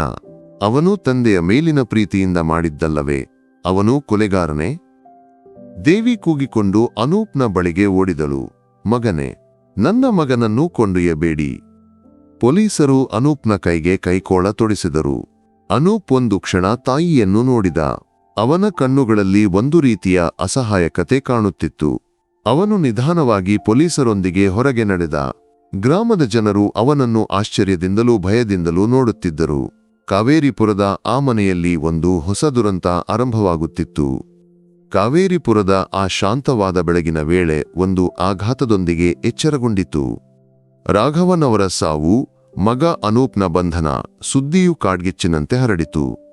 ಗ್ರಾಮದ ಚಹಾ ಕಡೆಗಳಲ್ಲೂ ರಸ್ತೆ ಬದಿಗಳಲ್ಲೂ ಜನರು ಈ ವಿಷಯದ ಬಗ್ಗೆ ಚರ್ಚಿಸಿದರು. ಕೆಲವರಿಗೆ ಅನೂಪ್ನ ಮೇಲೆ ಸಹಾನುಭೂತಿ ತೋರಿತು, ಇನ್ನೂ ಕೆಲವರು ಅವನನ್ನು ಕೊಲೆಗಾರ ಎಂದು ಗುರುತಿಸಿದರು. ಪೊಲೀಸ್ ಸ್ಟೇಷನ್ನಲ್ಲಿ ಇನ್ಸ್ಪೆಕ್ಟರ್ ರಾಜೇಶ್ ಕುಮಾರ್ನ ಮುಂದೆ ಅನೂಪ್ ತಲೆ ತಗ್ಗಿಸಿ ನಿಂತಿದ್ದ. ರಾಜೇಶ್ ಕುಮಾರ್ ಕಠಿಣವಾದ ಪೊಲೀಸ್ ಅಧಿಕಾರಿಯಾಗಿದ್ದರು. ಕಾನೂನೇ ಎಂಬ ಚಿಂತನೆಯುಳ್ಳವರು. ಅನೂಪ್, ನೀನು ಏಕೆ ನಿನ್ನ ತಂದೆಯನ್ನು ಕೊಂದೆ? ರಾಜೇಶ್ ಕುಮಾರ್ ಕೇಳಿದರು. ನಾನು ಅಪ್ಪನನ್ನು ಕೊಂದಿಲ್ಲ ಸರ್. ಅಪ್ಪನ ನೋವನ್ನು ಕೊನೆಗೊಳಿಸಲು ಬೇಕಾಗಿತ್ತು, ಅನೂಪ್ ತಡವರಿಯುವ ಧ್ವನಿಯಲ್ಲಿ ಹೇಳಿದ. ಅವನು ಎಲ್ಲವನ್ನೂ ವಿವರಿಸಿದ. ತಂದೆಯ ಬೀಳ್ಚಿಕೊಂಡಿದ್ದು, ಕಾಲನ್ನು ಕತ್ತರಿಸಿದ್ದು, ಗುಣವಾಗದ ಗಾಯಗಳು, ನೋವು, ತಂದೆಯ ಯಾಚನೆಗಳು. ಅಪ್ಪನಿಗೆ ನೋವನ್ನು ಸಹಿಸಲಾಗದೆ ಸಾಯಲು ಇಚ್ಛಿಸಿದ್ದರು. ನಾನು ಅಪ್ಪನ ಆಸೆಯನ್ನು ಈಡೇರಿಸಿದೆ ಮಾತ್ರ, ಅನೂಪ್ ಹೇಳಿದ. ಅವನ ಕಣ್ಣುಗಳು ಕಣ್ಣೀರಿನಿಂದ ತುಂಬಿಕೊಂಡವು. ರಾಜೇಶ್ ಕುಮಾರ್ ಎಲ್ಲವನ್ನೂ ಗಮನದಿಂದ ಕೇಳಿದರು. ನೀನು ಹೇಳುವುದೆಲ್ಲವೂ ಅರ್ಥವಾಗುತ್ತದೆ. ಆದರೆ ಕಾನೂನಿನ ಕಣ್ಣಿನಲ್ಲಿ ಇದು ಕೊಲೆ. ದಯಾಮರಣ ನಮ್ಮ ದೇಶದಲ್ಲಿ ಕಾನೂನಿನ ಪ್ರಕಾರವಲ್ಲ. ಅನೂಪ್ನ ಮನಸ್ಸಿನಲ್ಲಿ ಒಂದು ರೀತಿಯ ನಿರಾಶೆ ಉಂಟಾಯಿತು. ತಾನು ಮಾಡಿದ್ದು ಸರಿಯೆಂದು ಅವನಿಗೆ ಖಚಿತವಾಗಿತ್ತು. ಆದರೆ ಕಾನೂನಿಗೆ ಅದು ಅರ್ಥವಾಗುತ್ತಿಲ್ಲವಲ್ಲ. ಶವ ಪರೀಕ್ಷೆ ವರದಿ ಬಂದಿತು. ರಾಘವನ್ ಅವರ ಸಾವು ಉಸಿರಾಟ ನಿಂತುದರಿಂದ ಎಂದು ವರದಿಯಲ್ಲಿ ಸ್ಪಷ್ಟವಾಗಿತ್ತು. ಅನೂಪ್ ಬಳಸಿದ ಟವಲ್ ಮತ್ತು ಇತರ ಸಾಕ್ಷ್ಯಗಳನ್ನು ಪೊಲೀಸರು ಕಂಡುಕೊಂಡರು. ಸಾಕ್ಷ್ಯಗಳು ಅನೂಪ್ಗೆ ವಿರುದ್ಧವಾಗಿತ್ತು. ಅನೂಪ್ನನ್ನು ಮ್ಯಾಜಿಸ್ಟ್ರೇಟ್ನ ಮುಂದೆ ಹಾಜರಾತಿ ಮಾಡಲಾಯಿತು. ಮ್ಯಾಜಿಸ್ಟ್ರೇಟ್ ಅವನನ್ನು ರಿಮ್ಯಾಂಡ್ಗೆ ಕಳುಹಿಸಿದರು. ಜಾಮೀನು ಸಿಗಲಿಲ್ಲ. ಅನೂಪ್ನ ಮನಸ್ಸಿನಲ್ಲಿ ಭವಿಷ್ಯದ ಬಗ್ಗೆ ಆತಂಕ ತುಂಬಿಕೊಂಡಿತು. ತಾನು ಜೈಲಿನಲ್ಲಿ ಇರಬೇಕೇ? ತನ್ನ ತಾಯಿ ಒಂಟಿಯಾಗಿ ಬಿಡುವರೆ? ದೇವಿ ತನ್ನ ಮಗನನ್ನು ಭೇಟಿಯಾಗಲು ಜೈಲಿಗೆ ಬಂದಳು. ಅನೂಪ್ನನ್ನು ಕಂಡಾಗ ದೇವಿ ಒಡನೆ ಅಳಲಾರಂಭಿಸಿದಳು. ಮಗನೇ, ಏಕೆ ಇಂತಹದನ್ನು ಮಾಡಿದೆ? ನಿನಗೆ ಇಂತಹ ವಿಪತ್ತನ್ನು ತಂದುಕೊಂಡೆಯಲ್ಲ. ಅಮ್ಮ, ಅಪ್ಪನ ನೋವನ್ನು ಕಾಣಲಾಗಲಿಲ್ಲ, ಅನೂಪ್ ಹೇಳಿದ. ಅವನ ಕಣ್ಣುಗಳು ಕಣ್ಣೀರಿನಿಂದ ತುಂಬಿಕೊಂಡವು. ಎಲ್ಲವೂ ನನ್ನ ವಿಧಿಯೇ ಮಗನೇ, ದೇವಿ ಹೇಳಿದಳು. ಅವರ ಕಣ್ಣುಗಳಲ್ಲಿ ಅಸಹಾಯಕತೆ ಕಾಣುತ್ತಿತ್ತು. ಕಾವೇರಿಪುರದ ಪಂಚಾಯತ್ ಅಧ್ಯಕ್ಷ ರವೀಂದ್ರನ್ ಮಾಸ್ಟರ್ ಅನೂಪ್ನ ಕುಟುಂಬಕ್ಕೆ ಸಹಾಯ ಮಾಡಲು ಮುಂದಾದರು. ಅವರು ಒಬ್ಬ ವಕೀಲನನ್ನು ವ್ಯವಸ್ಥೆ ಮಾಡಿದರು. ಪ್ರಸಿದ್ಧ ಕ್ರಿಮಿನಲ್ ವಕೀಲ ಅಡ್ವಾ ರಘುನಾಥ್ ಅನೂಪ್ನ ಕೇಸನ್ನು ತೆಗೆದುಕೊಂಡರು. ರಘುನಾಥ್ ಕಾನೂನಿನ ವಿಷಯಗಳಲ್ಲಿ ಅತ್ಯಂತ ಎಚ್ಚರಿಕೆಯಿಂದಿರುವವರಾಗಿದ್ದರು, ಆದರೆ ಮಾನವೀಯ ಸಮೀಪನವನ್ನು ಹೊಂದಿದ್ದರು. ಅನೂಪ್, ನೀನು ಮಾಡಿದ್ದು ಕಾನೂನಿನ ಪ್ರಕಾರ ತಪ್ಪು, ಆದರೆ ನಿನ್ನ ಉದ್ದೇಶ ಒಳ್ಳೆಯದಾಗಿತ್ತು. ದಯಾಮರಣದ ಕಲ್ಪನೆಯ ಬಗ್ಗೆ ಕೋರ್ಟ್ನಲ್ಲಿ ವಾದಿಸಲು ನಾವು ಪ್ರಯತ್ನಿಸಬಹುದು, ರಘುನಾಥ್ ಅನೂಪ್ಗೆ ಹೇಳಿದರು. ಅನೂಪ್ಗೆ ಒಂದು ರೀತಿಯ ಆಶಾಭಾವನೆ ಉಂಟಾಯಿತು. ಒಂದು ವೇಳೆ ಕೋರ್ಟ್ಗೆ ತನ್ನ ನೋವನ್ನು ಅರ್ಥಮಾಡಿಕೊಳ್ಳಲು ಸಾಧ್ಯವಾದರೆ. ಕೇಸ್ ಕೋರ್ಟ್ಗೆ ತಲುಪಿತು. ಪ್ರಾಸಿಕ್ಯೂಷನ್ ಅನೂಪ್ನನ್ನು ಕೊಲೆಗಾರನೆಂದು ಚಿತ್ರಿಸಿತು. ಪ್ರತಿವಾದಿಯು ತನ್ನ ತಂದೆಯನ್ನು ಕೊಂದಿದ್ದಾನೆ. ಇದು ಕ್ರೂರವಾದ ಕೊಲೆ. ಇವನಿಗೆ ಗರಿಷ್ಠ ಶಿಕ್ಷೆ ನೀಡಬೇಕು ಪ್ರಾಸಿಕ್ಯೂಟರ್ ವಾದಿಸಿದ. ಪ್ರತಿವಾದಿ ವಕೀಲ ರಘುನಾಥ್ ಅನೂಪ್ಗಾಗಿ ವಾದಿಸಿದರು. ನನ್ನ ಕಕ್ಷಿಯು ಮಾಡಿದ್ದು ಕೊಲೆಯಲ್ಲ, ಅದು ದಯಾಮರಣವಾಗಿತ್ತು. ವರ್ಷಗಳಿಂದ ನೋವನ್ನು ಸಹಿಸುತ್ತಿದ್ದ ಒಬ್ಬ ಮನುಷ್ಯನ ದುಃಖವನ್ನು ಕೊನೆಗೊಳಿಸಲು ಒಬ್ಬ ಮಗ ಮಾಡಿದ ತ್ಯಾಗವಾಗಿತ್ತು. ದಯಾಮರಣ ಕಾನೂನಿನ ಪ್ರಕಾರವಲ್ಲದಿರಬಹುದು, ಆದರೆ ಮಾನವೀಯತೆಯ ದೃಷ್ಟಿಯಿಂದ ಈ ಕೇಸನ್ನು ನೋಡಬೇಕು. ರಘುನಾಥ್ ರಾಘವನ್ ಅವರ ರೋಗಾವಸ್ಥೆಯನ್ನು, ಅನೂಪ್ನ ತ್ಯಾಗವನ್ನು ಕೋರ್ಟ್ನಲ್ಲಿ ವಿವರಿಸಿದರು. ಹೋಮ್ ನರ್ಸ್ ಸುಮಾಳನ್ನು ಸಾಕ್ಷಿಯಾಗಿ ವಿಚಾರಣೆಗೆ ಕರೆದರು. ಸುಮಾ ರಾಘವನ್ ಅವರ ನೋವಿನ ಬಗ್ಗೆಯೂ ಅನೂಪ್ನ ಶುಶ್ರೂಷೆಯ ಬಗ್ಗೆಯೂ ಕೋರ್ಟ್ನಲ್ಲಿ ಹೇಳಿದಳು. ರಾಘವನ್ ಸರ್ ನಿದ್ರೆಯಿಲ್ಲದೆ ಕಿರಿಚಾಡುತ್ತಿದ್ದರು. ನನ್ನನ್ನು ಕೊಂದು ಬಿಡುವಿರಾ? ಈ ನೋವನ್ನು ಸಹಿಸಲಾಗದು ಎಂದು ಯಾವಾಗಲೂ ಹೇಳುತ್ತಿದ್ದರು. ಅನೂಪ್ ರಾತ್ರಿಯೂ ಹಗಲು ಅವರ ಬಳಿಯೇ ಇದ್ದ. ಅವನ ನಿದ್ದೆ ಕಳೆದು ಹೋಗಿತ್ತು. ಅವನ ಜೀವನವು ತಂದೆಗಾಗಿ ಮಾತ್ರವಾಗಿತ್ತು, ಸುಮಾ ಭಾವುಕವಾಗಿ ಹೇಳಿದಳು. ರಘುನಾಥ್ ದಯಾಮರಣದ ಬಗ್ಗೆ ವಿಶ್ವದ ವಿವಿಧ ದೇಶಗಳ ಕಾನೂನುಗಳನ್ನು, ಚರ್ಚೆಗಳನ್ನು ಕೋರ್ಟ್ನಲ್ಲಿ ಮಂಡಿಸಿದರು.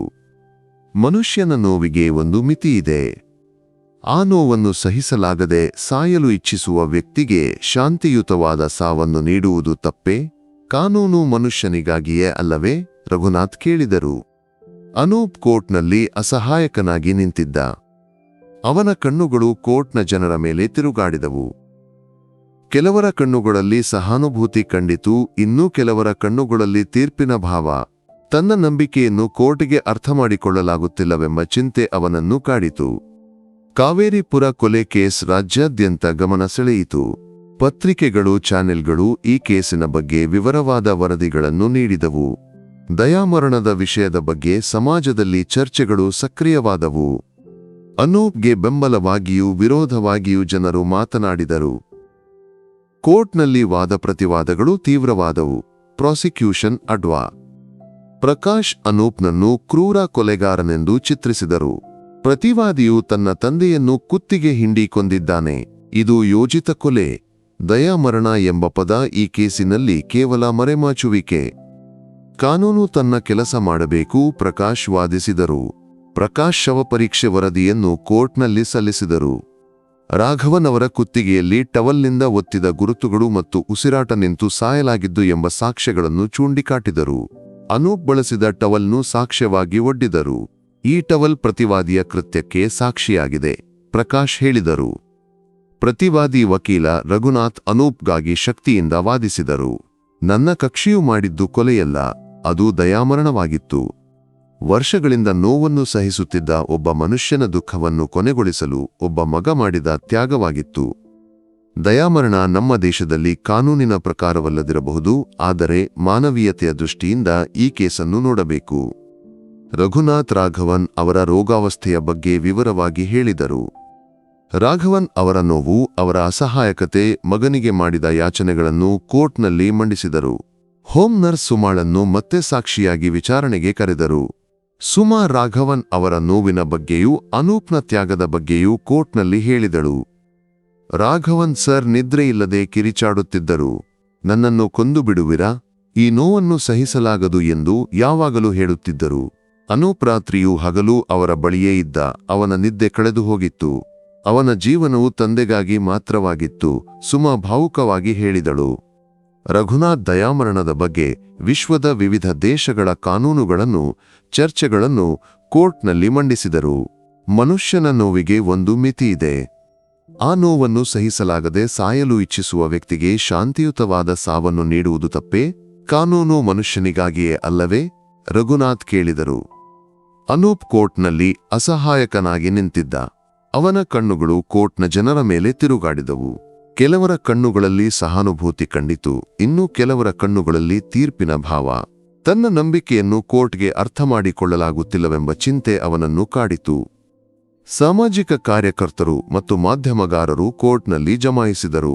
ಕೇಸಿನ ಪ್ರತಿಯೊಂದು ಕ್ಷಣವನ್ನೂ ಅವರು ವರದಿಗೊಳಿಸಿದರು.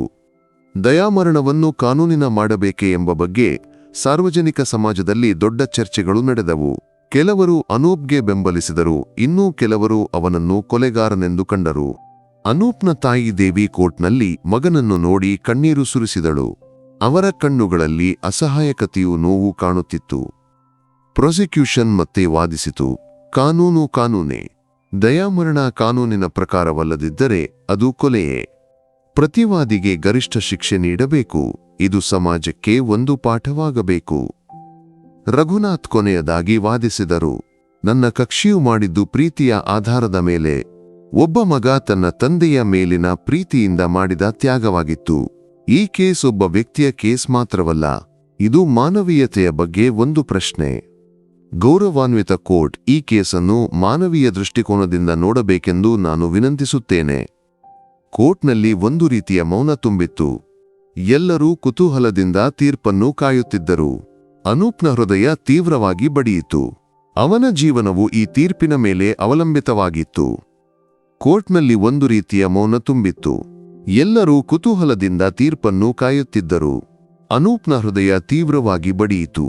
ಅವನ ಜೀವನವು ಈ ತೀರ್ಪಿನ ಮೇಲೆ ಅವಲಂಬಿತವಾಗಿತ್ತು. ನ್ಯಾಯಾಧೀಶರು ತಮ್ಮ ತೀರ್ಪನ್ನು ಘೋಷಿಸಲು ಆರಂಭಿಸಿದರು. ಈ ಕೇಸಿನಲ್ಲಿ ಪ್ರಾಸಿಕ್ಯೂಷನ್ ಮತ್ತು ಪ್ರತಿವಾದಿಗಳು ತಮ್ಮ ವಾದಗಳನ್ನು ಶಕ್ತಿಯಿಂದ ಮಂಡಿಸಿದ್ದಾರೆ. ಪ್ರತಿವಾದಿಯಾದ ಅನೂಪ್ ತನ್ನ ತಂದೆಯನ್ನು ಕೊಂದಿದ್ದಾನೆ ಎಂದು ಪ್ರಾಸಿಕ್ಯೂಷನ್ ಸಾಬೀತುಪಡಿಸಿದೆ. ಶವಪರೀಕ್ಷೆ ವರದಿಯು ಇತರ ಸಾಕ್ಷ್ಯಗಳು ಇದನ್ನು ದೃಢೀಕರಿಸುತ್ತವೆ. ಅನೂಪ್ನ ಹೃದಯ ನಿಂತಂತೆ ಭಾಸವಾಯಿತು. ಅವನು ತನ್ನ ವಕೀಲ ರಘುನಾಥ್ನತ್ತ ನೋಡಿದ. ರಘುನಾಥ್ನ ಮುಖದಲ್ಲಿ ನಿರಾಶೆಯ ನೆರಳು ಕಾಣುತ್ತಿತ್ತು. ಪ್ರತಿವಾದಿ ವಕೀಲರು ಇದು ದಯಾಮರಣವಾಗಿತ್ತು ಎಂದು ವಾದಿಸಿದರು. ರಾಘವನ್ ಅವರ ರೋಗಾವಸ್ಥೆಯು ನೋವು ಕೋರ್ಟ್ಗೆ ಅರ್ಥವಾಗುತ್ತದೆ. ಒಬ್ಬ ಮಗ ತನ್ನ ತಂದೆಯ ಮೇಲಿನ ಪ್ರೀತಿಯಿಂದ ಮಾಡಿದ ಕೃತ್ಯವಾಗಿತ್ತು ಎಂಬುದು ಕೋರ್ಟ್ಗೆ ಸ್ಪಷ್ಟವಾಗಿದೆ. ಆದರೆ ನ್ಯಾಯಾಧೀಶರು ಒಂದು ಕ್ಷಣ ವಿರಮಿಸಿದರು.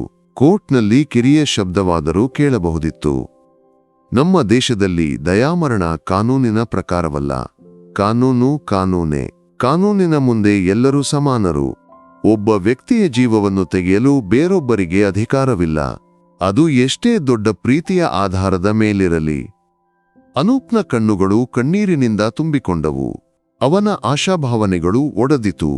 ಆದ್ದರಿಂದ ಈ ಕೋರ್ಟ್ ಪ್ರತಿವಾದಿಯಾದ ಅನೂಪ್ನನ್ನು ಭಾರತೀಯ ದಂಡನಾ ಸಂಹಿತೆಯ 302ನೇ ವಿಭಾಗದ ಅಡಿಯಲ್ಲಿ ಕೊಲೆ ಕೃತ್ಯಕ್ಕೆ ದೋಷಿಯೆಂದು ಕಂಡುಕೊಂಡಿದೆ. ಆ ಮಾತುಗಳು ಒಂದು ಗುಡುಗಿನಂತೆ ಅನೂಪ್ನ ತಲೆಯಲ್ಲಿ ಬಡಿಯಿತು. ಅವನು ಕೊಲೆಗಾರನೆಂದು ಗುರುತಿಸಲ್ಪಟ್ಟ. ಶಿಕ್ಷೆಯನ್ನು ನಂತರ ಘೋಷಿಸಲಾಗುವುದು, ನ್ಯಾಯಾಧೀಶರು ಹೇಳಿದರು. ಅನೂಪ್ನ ತಾಯಿ ದೇವಿ ಒಡನೆ ಅಳುತ್ತಾ ನೆಲಕ್ಕೆ ಕುಸಿದಳು. ರಘುನಾಥ್ ಅವರನ್ನು ತಡೆದುಕೊಂಡರು. ಅನೂಪ್ ಅಸಹಾಯಕನಾಗಿ ನಿಂತಿದ್ದ. ಅವನ ಕಣ್ಣುಗಳಿಂದ ಕಣ್ಣೀರು ಧಾರಾಕಾರವಾಗಿ ಹರಿಯಿತು. ಮಾಧ್ಯಮಗಾರರು ಕ್ಯಾಮರಾಗಳೊಂದಿಗೆ ಅನೂಪ್ನ ಬಳಿಗೆ ಓಡಿ ಬಂದರು. ನಿನಗೆ ಏನು ಹೇಳಲು ಇದೆ? ಅವರು ಕೇಳಿದರು. ಅನೂಪ್ ತಲೆ ಎತ್ತಿ ನೋಡಿದ. ಅವನ ಧ್ವನಿ ತಡವರಿತು. ನಾನು ಅಪ್ಪನನ್ನು ಕೊಂದಿಲ್ಲ. ಅಪ್ಪನ ನೋವನ್ನು ಕೊನೆಗೊಳಿಸಲು ಬೇಕಾಗಿತ್ತು. ನನ್ನ ನಂಬಿಕೆ ತಪ್ಪಾದರೆ ಇರವಿಪುರಂ ಕೇಸಿನ ಕೊಲೆಗಾರನನ್ನು ಬಿಡದಿರಿ. ನ್ಯಾಯದ ತಕ್ಕಡಿಯಲ್ಲಿ ಎತ್ತರಕ್ಕೆ ಎತ್ತಬೇಕೆಂದು ನಾನು ಹೇಳುತ್ತೇನೆ. ಆದರೆ ಈ ನೋವನ್ನು ಅನುಭವಿಸುವವರಿಗೆ ಶಾಂತಿಯುತ ಸಾವನ್ನು ನೀಡಲು ಸರ್ಕಾರ ಕಾನೂನು ತರಬೇಕು. ನನ್ನ ಅಪ್ಪನಂತೆ ಯಾರೂ ನೋವನ್ನು ಸಹಿಸಬಾರದು. ಅನೂಪ್ನ ಮಾತುಗಳು ಕೋರ್ಟ್ನಲ್ಲಿ ಗುಂಗಿತು. ಅವನ ಪ್ರಾಮಾಣಿಕತೆಯೂ ಧಾರ್ಮಿಕ ಭಾವನೆಯೂ ಆ ಮಾತುಗಳಲ್ಲಿ ಸ್ಪಷ್ಟವಾಗಿತ್ತು. ಆದರೆ ಕಾನೂನಿಗೆ ಅದನ್ನು ಅರ್ಥಮಾಡಿಕೊಳ್ಳಲಾಗಲಿಲ್ಲವಲ್ಲ. ಅನೂಪ್ನನ್ನು ಜೈಲಿಗೆ ಕಳುಹಿಸಲಾಯಿತು. ಅವನ ಜೀವನವು ಜೈಲಿನ 4 ಗೋಡೆಗಳ ಒಳಗೆ ಸೀಮಿತವಾಯಿತು.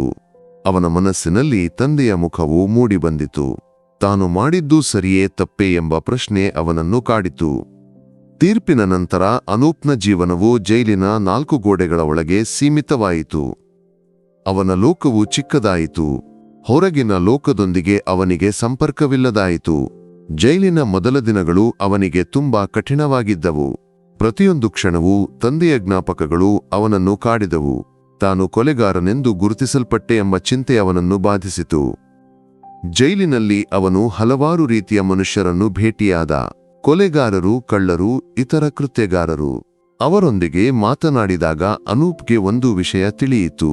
ತಾನು ಮಾಡಿದ್ದು ಪ್ರೀತಿಯ ಆಧಾರದ ಮೇಲೆ, ಆದರೆ ಅವರು ಮಾಡಿದ್ದು ಸ್ವಾರ್ಥ ಉದ್ದೇಶಗಳಿಗಾಗಿ. ಈ ವ್ಯತ್ಯಾಸವು ಅವನಿಗೆ ಆಶ್ವಾಸವನ್ನು ನೀಡಿತು. ಜೈಲಿನ ಗ್ರಂಥಾಲಯದಿಂದ ಅವನು ಪುಸ್ತಕಗಳನ್ನು ಓದಲು ಆರಂಭಿಸಿದ. ಕಾನೂನಿನ ಪುಸ್ತಕಗಳು, ತತ್ವಶಾಸ್ತ್ರದ ಪುಸ್ತಕಗಳು, ದಯಾಮರಣದ ಬಗ್ಗೆ ಚರ್ಚೆಗಳನ್ನು ಓದಿದ. ವಿಶ್ವದ ಹಲವಾರು ದೇಶಗಳಲ್ಲಿ ದಯಾಮರಣ ಕಾನೂನಿನ ಪ್ರಕಾರವೆಂದು, ಅದರ ಬಗ್ಗೆ ದೊಡ್ಡ ಚರ್ಚೆಗಳು ನಡೆಯುತ್ತಿವೆ ಎಂದು ಅವನಿಗೆ ತಿಳಿಯಿತು. ನನ್ನ ತಂದೆಯಂತೆ ನೋವನ್ನು ಸಹಿಸುವವರಿಗೆ ಶಾಂತಿಯುತ ಸಾವನ್ನು ನೀಡಲು ಕಾನೂನು ಬರಬೇಕು, ಅನೂಪ್ ತನ್ನ ಮನಸ್ಸಿನಲ್ಲಿ ಹೇಳಿಕೊಂಡ. ಈ ಆಸೆಯು ಒಂದು ಧ್ಯೇಯವಾಯಿತು. ತಾಯಿ ದೇವಿ ತಿಂಗಳಿಗೊಮ್ಮೆ ಅವನನ್ನು ಭೇಟಿಯಾಗಲು ಜೈಲಿಗೆ ಬಂದಳು. ದೇವಿಯ ಆರೋಗ್ಯವು ಕ್ಷೀಣಿಸಿತ್ತು, ಅವರ ಕಣ್ಣುಗಳಲ್ಲಿ ದುಃಖವು ಕಾಣುತ್ತಿತ್ತು. ಮಗನೇ, ನಿನಗೆ ಸುಖವಾಗಿದೆಯೇ? ದೇವಿ ಕೇಳಿದಳು. ನನಗೆ ಕೊರತೆಯಿಲ್ಲ ಅಮ್ಮ. ಅಮ್ಮಗೆ ಸುಖವಾಗಿದೆಯೇ? ಅನೂಪ್ ಕೇಳಿದ. ನನಗೆ ಹೇಗೆ ಸುಖವಿರಲಿ ಮಗನೇ, ನೀನು ಇಲ್ಲಿ ಇದ್ದಾಗ, ದೇವಿ ಭಾವುಕವಾದಳು. ಅನೂಪ್ ತಾಯಿಯನ್ನು ಆಶ್ವಾಸಗೊಳಿಸಿದ. ಅಮ್ಮ, ವಿಷಾದಿಸಬೇಡಿ, ಎಲ್ಲವೂ ಸರಿಯಾಗುವುದು. ನಾನು ಮಾಡಿದ್ದು ತಪ್ಪಾಗಿರಲಿಲ್ಲ ಅಮ್ಮ. ಅಪ್ಪನ ನೋವನ್ನು ಕೊನೆಗೊಳಿಸಲು ಬೇಕಾಗಿತ್ತು. ದೇವಿ ತನ್ನ ಮಗನನ್ನು ನೋಡಿದಳು. ಅವರ ಕಣ್ಣುಗಳಲ್ಲಿ ಪ್ರೀತಿಯೂ ನೋವು ಒಟ್ಟಿಗೆ ಇದ್ದವು. ಅವರು ಮಗನನ್ನು ದೂಷಿಸಲಿಲ್ಲ. ಮಗ ಮಾಡಿದ್ದು ಪ್ರೀತಿಯಿಂದ ಎಂದು ಅವರಿಗೆ ತಿಳಿದಿತ್ತು. ಅನೂಪ್ನ ಕೇಸ್ ಮಾಧ್ಯಮಗಳಲ್ಲಿ ಇನ್ನೂ ಸಕ್ರಿಯವಾಗಿತ್ತು. ಕೆಲವು ಪತ್ರಕರ್ತರು ಅನೂಪ್ನನ್ನು ಜೈಲಿನಲ್ಲಿ ಭೇಟಿಯಾದರು. ಅವರು ಅವನ ಕಥೆಯನ್ನು ಕೇಳಿದರು. ಅನೂಪ್ನ ಮಾತುಗಳನ್ನು ಅವರು ವರದಿಗೊಳಿಸಿದರು. ನರಕಯಾತನೆಯನ್ನು ಅನುಭವಿಸುವವರಿಗೆ ಶಾಂತಿಯುತ ಸಾವನ್ನು ನೀಡಲು ಸರ್ಕಾರ ಕಾನೂನು ತರಬೇಕು. ಈ ಮಾತುಗಳು ಸಾರ್ವಜನಿಕ ಸಮಾಜದಲ್ಲಿ ದೊಡ್ಡ ಚಲನೆಗಳನ್ನು ಉಂಟುಮಾಡಿದವು. ದಯಾಮರಣವನ್ನು ಕಾನೂನಿನ ಮಾಡಬೇಕೆ ಎಂಬ ಚರ್ಚೆಗಳು ಮತ್ತೆ ಸಕ್ರಿಯವಾದವು. ಹಲವಾರು ಸಾಮಾಜಿಕ ಕಾರ್ಯಕರ್ತರು ಅನೂಪ್ಗೆ ಬೆಂಬಲವಾಗಿ ಬಂದರು. ಜೈಲಿನ ಜೀವನವು ಅನೂಪ್ನನ್ನು ಇನ್ನಷ್ಟು ಗಟ್ಟಿಗೊಳಿಸಿತು. ಅವನು ತನ್ನ ನಂಬಿಕೆಗಳಲ್ಲಿ ದೃಢನಾಗಿ ನಿಂತ. ತಾನು ಮಾಡಿದ್ದು ಸರಿಯೆಂದು ಅವನಿಗೆ ಖಚಿತವಾಗಿತ್ತು. ಕಾನೂನು ಅವನನ್ನು ಕೊಲೆಗಾರನೆಂದು ಕಂಡಿರಬಹುದು, ಆದರೆ ಅವನ ಮನಸ್ಸಾಕ್ಷಿಯು ಅವನನ್ನು ದೂಷಿಸಲಿಲ್ಲ. ವರ್ಷಗಳು ಕಳೆದವು. ಅನೂಪ್ನ ಶಿಕ್ಷೆಯ ಅವಧಿ ಪೂರ್ಣಗೊಂಡಿತು. ಅವನು ಜೈಲಿನಿಂದ ಬಿಡುಗಡೆಯಾದ. ಹೊರಗಿನ ಲೋಕವು ಅವನನ್ನು ಆಶ್ಚರ್ಯಗೊಳಿಸಿತು. ಹಲವಾರು ಬದಲಾವಣೆಗಳು ಸಂಭವಿಸಿದ್ದವು. ತಾಯಿದೇವಿ ಅವನನ್ನು ಕಾಯುತ್ತಿದ್ದಳು. ಅನೂಪ್ ತಾಯಿಯನ್ನು ಆಲಿಂಗಿಸಿದ. ಅವರ ಕಣ್ಣುಗಳು ಕಣ್ಣೀರಿನಿಂದ ತುಂಬಿಕೊಂಡವು. ಮಗನೇ, ನೀನು ಬಂದೆಯಲ್ಲ, ದೇವಿ ಹೇಳಿದಳು. ಅನೂಪ್ ತಾಯಿಯನ್ನು ಕರೆದುಕೊಂಡು ಮನೆಗೆ ನಡೆದ. ಕಾವೇರಿಪುರದ ಆ ಮನೆಯು ಅವನನ್ನು ಕಾಯುತ್ತಿತ್ತು. ಅವನ ಮನಸ್ಸಿನಲ್ಲಿ ಒಂದು ಹೊಸ ಧ್ಯೇಯವಿತ್ತು. ತನ್ನ ತಂದೆಯಂತೆ ಯಾರೂ ನೋವನ್ನು ಸಹಿಸಬಾರದು. ದಯಾಮರಣವನ್ನು ಕಾನೂನಿನ ಮಾಡಲು ಹೋರಾಟ. ಜೈಲಿನಿಂದ ಬಿಡುಗಡೆಯಾದ ನಂತರ ಅನೂಪ್ ಕಾವೇರಿಪುರದ ತನ್ನ ಮನೆಗೆ ಮರಳಿದ. ಮನೆಯ ಮುಂಗೋಡಿಯಲ್ಲಿ ಮಾವಿನ ಮರದ ಕೆಳಗೆ ಕುಳಿತು ತಂದೆಯೊಂದಿಗೆ ಮಾತನಾಡಿದ ಜ್ಞಾಪಕಗಳು ಅವನ ಮನಸ್ಸಿನಲ್ಲಿ ಮೂಡಿಬಂದವು. ಎಲ್ಲವೂ ಬದಲಾಗಿದೆ. ತಂದೆಯಿಲ್ಲ, ಹಳೆಯ ಸಂತೋಷಗಳಿಲ್ಲ, ಆದರೆ ಅವನ ಮನಸ್ಸಿನಲ್ಲಿ ಒಂದು ಹೊಸ ಧ್ಯೇಯವಿತ್ತು. ತಾಯಿದೇವಿ ಅವನನ್ನು ಪ್ರೀತಿಯಿಂದ ಸ್ವಾಗತಿಸಿದಳು. ಅವರ ಕಣ್ಣುಗಳಲ್ಲಿ ಆಶಾಭಾವನೆಯ ಝಲಕ್ ಕಾಣುತ್ತಿತ್ತು. ಮಗ ಮರಳಿ ಬಂದಿದ್ದಾನೆಯಲ್ಲ. ಅನೂಪ್ ತನ್ನ ಜೀವನವನ್ನು ದಯಾಮರಣದ ಬಗ್ಗೆ ಜಾಗೃತಿಗಾಗಿ ಮೀಸಲಿಟ್ಟ. ಅವನು ಹಲವಾರು ವೇದಿಕೆಗಳಲ್ಲಿ ಮಾತನಾಡಿದ. ತನ್ನ ತಂದೆಯ ಕಥೆಯನ್ನು ಹೇಳಿದ. ನೋವನ್ನು ಸಹಿಸುವ ಮನುಷ್ಯರ ದುಃಖವನ್ನು ವಿವರಿಸಿದ. ನನ್ನ ತಂದೆಯಂತೆ ಯಾರೂ ನೋವನ್ನು ಸಹಿಸಬಾರದು. ದಯಾಮರಣವನ್ನು ಕಾನೂನಿನ ಮಾಡಲು ಸರ್ಕಾರ ಕಾನೂನು ತರಬೇಕು, ಅವನು ಪುನರಾವರ್ತಿಸಿದ. ಅವನ ಮಾತುಗಳು ಸಮಾಜದಲ್ಲಿ ದೊಡ್ಡ ಚಲನೆಗಳನ್ನು ಉಂಟುಮಾಡಿದವು. ಹಲವರು ಅವನಿಗೆ ಬೆಂಬಲವಾಗಿ ಬಂದರು. ವೈದ್ಯರು, ಸಾಮಾಜಿಕ ಕಾರ್ಯಕರ್ತರು, ಕಾನೂನು ತಜ್ಞರು ಎಲ್ಲರೂ ಈ ವಿಷಯದ ಬಗ್ಗೆ ಚರ್ಚಿಸಿದರು. ಮಾಧ್ಯಮಗಳು ಅನೂಪ್ನ ಕಥೆಯನ್ನು ಮತ್ತೆ ವರದಿಗೊಳಿಸಿದವು. ಅವನು ಕೊಲೆಗಾರನಾಗಿರಲಿಲ್ಲ, ಬದಲಿಗೆ ಒಂದು ಧ್ಯೇಯವಾಹಕನಾಗಿದ್ದ ಎಂದು ಅವರು ಬರೆದರು. ಒಂದು ದಿನ ಅನೂಪ್ನ ಹಳೆಯ ಕಾಲೇಜ್ ಸ್ನೇಹಿತ ವಿಪಿನ್ ಅವನನ್ನು ಭೇಟಿಯಾಗಲು ಬಂದ. ವಿಪಿನ್ ಈಗ ಪ್ರಮುಖ ಪತ್ರಕರ್ತನಾಗಿದ್ದ. ಅನೂಪ್, ನಿನ್ನ ಹೋರಾಟವನ್ನು ನಾನು ಕಂಡೆ. ನಾನು ನಿನಗೆ ಎಲ್ಲಾ ಬೆಂಬಲವನ್ನು ನೀಡುವೆ, ವಿಪಿನ್ ಹೇಳಿದ. ಅನೂಪ್ಗೆ ಸಂತೋಷವಾಯಿತು. ಅವನ ಹೋರಾಟಕ್ಕೆ ಬೆಂಬಲ ಸಿಗುತ್ತಿದೆಯಲ್ಲ. ವರ್ಷಗಳು ಕಳೆದವು. ದಯಾಮರಣವನ್ನು ಕಾನೂನಿನ ಮಾಡುವ ಚರ್ಚೆಗಳು ಸಂಸತ್ತಿಗೆ ತಲುಪಿದವು. ಅನೂಪ್ ಈ ವಿಷಯದಲ್ಲಿ ಪ್ರಮುಖ ಧ್ವನಿಯಾಯಿತು. ಅವನ ಮಾತುಗಳು ಕಾನೂನು ರೂಪಿಸುವವರ ಮೇಲೆ ಪರಿಣಾಮ ಬೀರಿದವು. ಒಂದು ದಿನ ಸಂಸತ್ತು ದಯಾಮರಣವನ್ನು ಕಾನೂನಿನ ಮಾಡುವ ಬಿಲ್ನು ಅಂಗೀಕರಿಸಿತು. ಕೆಲವು ನಿಬಂಧನೆಗಳೊಂದಿಗೆ ಕಠಿಣ ನೋವನ್ನು ಸಹಿಸುವ, ಗುಣವಾಗದ ರೋಗಿಗಳಿಗೆ ದಯಾಮರಣವನ್ನು ಅನುಮತಿಸುವ ಕಾನೂನು ಜಾರಿಗೆ ಬಂದಿತು. ಆ ಸುದ್ದಿಯನ್ನು ಕೇಳಿದಾಗ ಅನೂಪ್ನ ಕಣ್ಣುಗಳು ಕಣ್ಣೀರಿನಿಂದ ತುಂಬಿಕೊಂಡವು. ಅವನ ತಂದೆಯ ಆಸೆ ಈಡೇರಿತು. ತಂದೆಯ ನೋವಿಗೆ ಒಂದು ಅರ್ಥವಾಯಿತು. ಅನೂಪ್ ತಾಯಿಯನ್ನು ಆಲಿಂಗಿಸಿದ. ಅಮ್ಮ, ಅಪ್ಪನ ಆಸೆ ಈಡೇರಿತು. ದೇವಿಯ ಕಣ್ಣುಗಳು ಕಣ್ಣೀರಿನಿಂದ ತುಂಬಿಕೊಂಡವು. ನನ್ನ ರಾಘವನ್, ಅವನು ಶಾಂತಿಯಿಂದ ಮಲಗಿರುವನು. ಅನೂಪ್ನ ಮನಸ್ಸಿನಲ್ಲಿ ಒಂದು ರೀತಿಯ ಆಶ್ವಾಸವಾಯಿತು. ತಾನು ಕೊಲೆಗಾರನಾಗಿರಲಿಲ್ಲ. ತಾನು ಮಾಡಿದ್ದು ಪ್ರೀತಿಯ ಆಧಾರದ ಮೇಲೆ. ಕಾನೂನು ಅವನನ್ನು ಶಿಕ್ಷಿಸಿರಬಹುದು, ಆದರೆ ಅವನ ಮನಸ್ಸಾಕ್ಷಿಯು ಅವನನ್ನು ದೂಷಿಸಲಿಲ್ಲ. ಕಾವೇರಿಪುರದ ಆ ಮನೆಯಲ್ಲಿ ಒಂದು ಹೊಸ ಬೆಳಗು ಉದಯಿಸಿತು. ಅನೂಪ್ನ ಜೀವನವು ಒಂದು ಹೊಸ ಅಧ್ಯಾಯಕ್ಕೆ ಕಾಲಿಟ್ಟಿತು. ಅವನ ಹೋರಾಟವು ಮುಗಿಯಿತು. ಆದರೆ ಅವನ ಜ್ಞಾಪಕಗಳಲ್ಲಿ ತಂದೆ ಯಾವಾಗಲೂ ಜೀವಂತವಾಗಿದ್ದ, ನೋವಿನಿಂದ ಮುಕ್ತಿಯಾದ ಒಂದು ಆತ್ಮವಾಗಿ.